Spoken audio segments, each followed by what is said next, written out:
Our next speaker will be Dr. Alenka Brooks.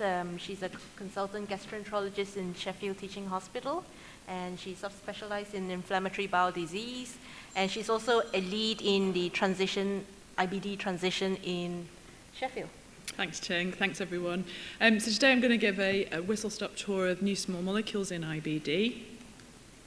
But I thought it's really useful to review our therapeutics over time in IBD because actually we talk about new small molecules, but old small molecules are our friends and mainstay of therapy up until the last 2 decades. And so, of course, anti-inflammatory drugs, corticosteroids and immunomodulators are all our old small molecules. But over the last 2 decades, our therapy has been dominated by the use of biologics through various classes.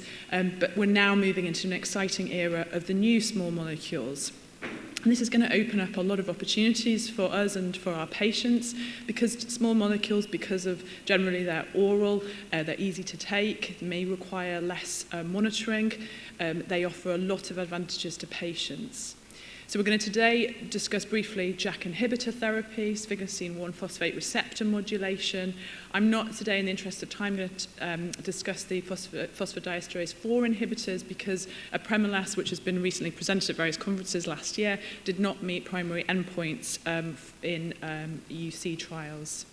So what are the key pharmacological differences between small molecules and biologics? Well, of course, it's size. They're small, they can be easily synthesized, and therefore production and cost are potentially much lower than biologic drugs.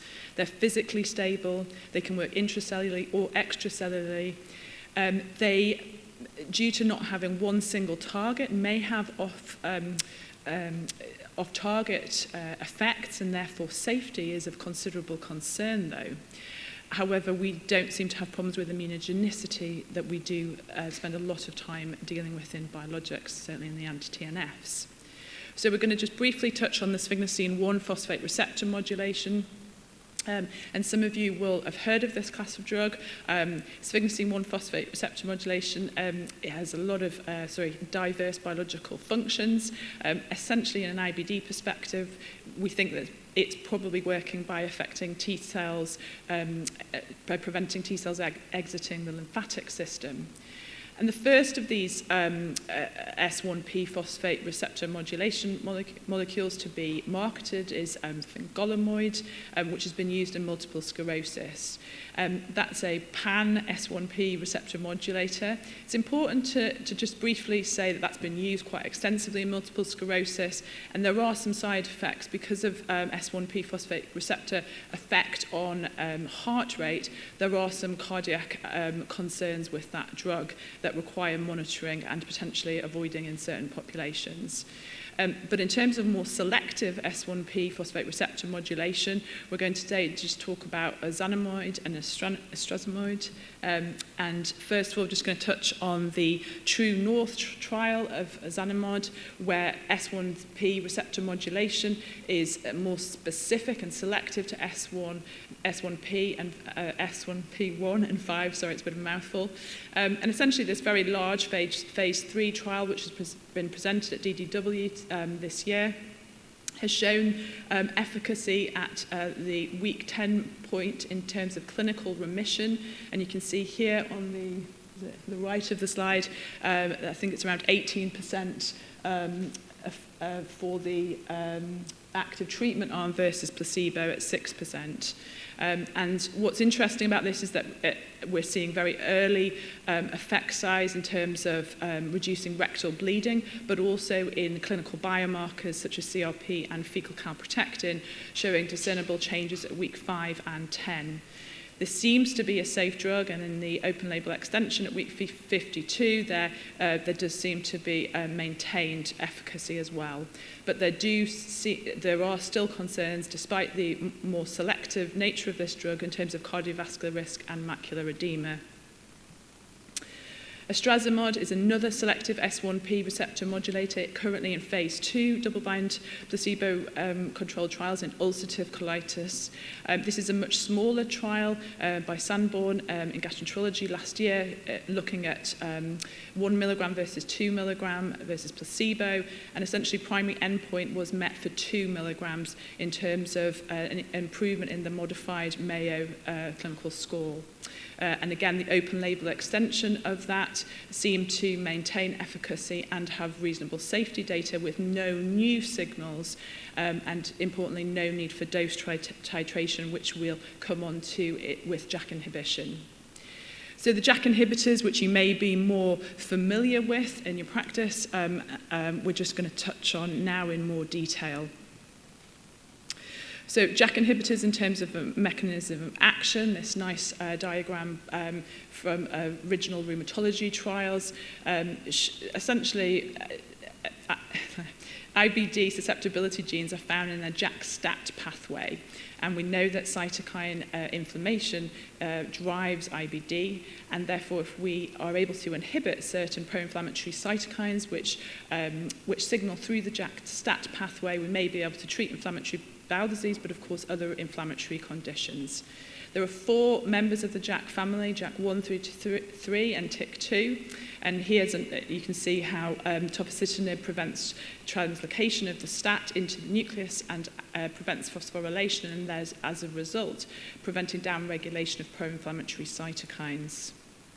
But it's important to remember the concept of that not all JAKs are the same, and how the JAK inhibitor inhibits various members of the JAK family determines its potential downstream effects, both in terms of effect but also side effects.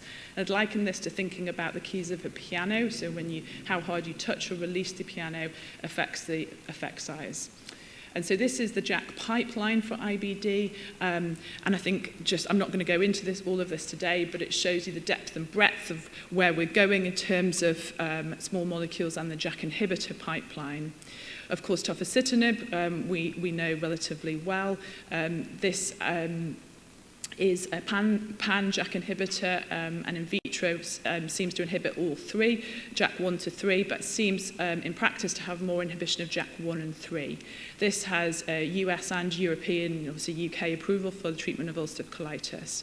We'll touch on Filgotinib and Upadacitinib, which are regarded as selective JAK inhibitors.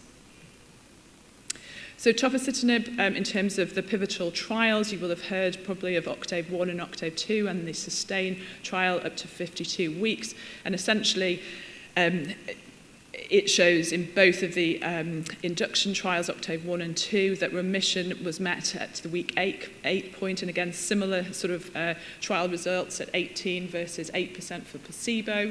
And in the OCTAVE SUSTAIN arm, you can see effect for both 5 and 10 milligrams there at 34 and 40% roughly versus 11% for placebo. And this, as a result, led to a nice approval in 2018 for the treatment of adults with moderate to severe UC with an adequate response, or who were in adequate response to traditional therapies, that being biologics or immunosuppressants, and were intolerant to either conventional therapy or the biologic agent. So we haven't got, you could talk about Tofacitinib for an hour, so I thought I'd just choose a couple of key points that I think come up mostly at our MDTs. And so primarily I think their safety, and in connection to that is dosing. So this is a lovely review by Salas et al. Showing the broad overview in terms of the safety data, but this field is emerging. So just starting with teratogenicity, we can't use this in pregnancy or in breastfeeding. It requires monitoring with full blood counts using these LFTs and because of various cytopenias and increase of transaminases. But also, and most importantly, there is an increased risk of opportunistic infections, and particularly the one we worry about is herpes zoster. We're also concerned about the increased risk of thromboembolic events, and this originates from literature from the rheumatoid arthritis studies showing a higher incidence of thromboembolic events in that population on Tofacitinib. So practically, the contraindications we regard for the use of Tofacitinib are previous venous thromboembolism, although there have been reports of people using this in combination with low molecular heparins, but it's not something that we've done here in Sheffield. Of course, active infection, we've mentioned pregnancy, severe hepatic impairment, concomitant immunomodulators, and we'll come on to show a little bit more about that, heart failure and malignancy. We spend a lot more time talking about risk factors for VTE and cardiovascular risk factors, and that's a really complex area to assess, and I'm not sure that we've got that right yet within IBD. But essentially, they're the normal risk factors for thromboembolism. We're particularly concerned about young women on oral contraceptive or HRT, of course, and this drug is something we would only use with significant caution and if no other options in the elderly for obvious reasons. So there was a safety update issued by the FDA earlier this year, and that's as a result of a post-marketing mandated study to do with the licensing of Tofacitinib. This study was essentially looking at Tofacitinib used with methotrexate in rheumatoid arthritis patients versus anti-TNF. And the aim of the study was to determine the incidence of major cardiovascular events and malignancies excluding non-malignant skin cancers. All patients had to be over 50 and have one cardiovascular risk factor. And essentially, although it was small, there was an increased risk of adverse cardiovascular events in both the 5 and 10 milligram group. But remember, this is combined with methotrexate and malignancy. And this resulted in the US in an FDA black box warning.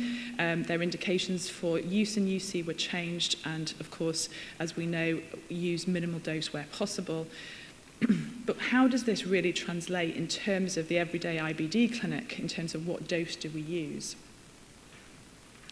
So going back to the OCTAVE studies and looking at OCTAVE Open, which is the latter stages of the OCTAVE trial designs, this was to look at the efficacy of dose de-escalation in UC. And you'll understand, because of the 2 previous slides, why this is so potentially important. So there were 2 groups in this trial, and the first graph at the top shows group A, which is dose de-escalation following 52 weeks at 10 milligrams BD. So remember that normally we would try and reduce at 8 weeks down to 5 milligrams BD. In this group, clinical response was maintained in 75% for those at 12 months, but that also means that 25% did not have clinical response maintained following dose de-escalation from 10 to 5 milligrams. In group B, dose de-escalation for 10 milligrams BD for those who lost response was allowed from 5 milligrams BD as maintenance, and in that group, remission was recaptured and sustained at 12 months in around 50% of patients. So that shows you that there's a lot of chopping and changing around in dosing, and actually it's unrealistic to think that we're going to be able to maintain all of our IBD patients on 5 milligrams BD. Also to say that when you do dose escalate, people do seem to respond fairly rapidly in terms of a clinical response within a couple of months. So another more recent trial from the Leuven group, the RIVETING trial, which is a phase 3b/4 trial looking at this very question. Essentially, this is to review efficacy and safety in a really tightly controlled study where patients had to have stable remission for greater than 2 years with no corticosteroids in the last 4 weeks, and as I say, had to be in stable remission for 6 months. And their primary endpoints were the Mayo score at 6 months in this study. And essentially, you can see that most of the patients maintained remission following dose de-escalation, irrespective of dose, but it was better in the 10 milligram, in those who'd been on 10 milligrams BD, and it was also better in those who hadn't had previous anti-TNF failure, and most importantly, those who had histological remission. So how can we practically be safer with the use of Tofacitinib, particularly in patients who are absolutely resistant to colectomy? Well, we need to take into account their patient profile, and we do that by not just one assessment, multiple assessments during their time on Tofacitinib. We do need to treat their disease effectively, particularly with VTE risk, because we know that the safety profile is, of course, influenced by disease activity. We must have a structured assessment for Tofacitinib, and also for all our drugs. And we assess with fecal calprotectin at 8 weeks and have a proactive approach about endoscopic assessment to help guide our dose de-escalation and escalation strategies. We need to adopt preventative measures such as vaccination and think about how we react to changing risk factors and educate our patients. So I'm conscious that I'm now over time. Essentially, I'm just going to say that there is new selective JAK inhibitors coming in the form of JAK inhibition, JAK1 inhibition for UC, and also for Upadacitinib in UC and Crohn's disease. And these are potentially going to offer safer use of JAK inhibition within IBD. So in summary, ladies and gentlemen, new small molecules for IBD offer huge advantages. They have reliable pharmacokinetics, they have oral dosing, and no immunogenicity. But they do have diverse mechanisms that perhaps we don't fully understand, and because of their off-target effects, may potentially have more safety concerns. It's too early to say where they're going to fit into our treatment paradigm for IBD moving forward, but there is potential hope for treatment options for our Crohn's patients who currently face potentially no current choices. Where are they going to be positioned? Well, is it going to be induction versus remission? I'm not sure. Is it going to be both? Combination with biologics is something that there are now some emerging data on. Are we going to use this first line or after biologic failure, or is that purely going to depend on licensing and the safety data? And what's the role in acute severe colitis?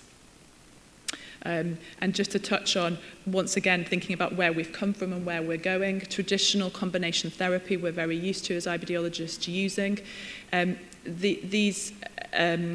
The way we do it has often been in a crisis, and the trials and the data is very heterogeneous, and we're possibly making some of those same mistakes in terms of how the trials are being done now, but we have an opportunity to deliver precision medicine and hopefully change the treatment paradigm for IBD patients with small molecules.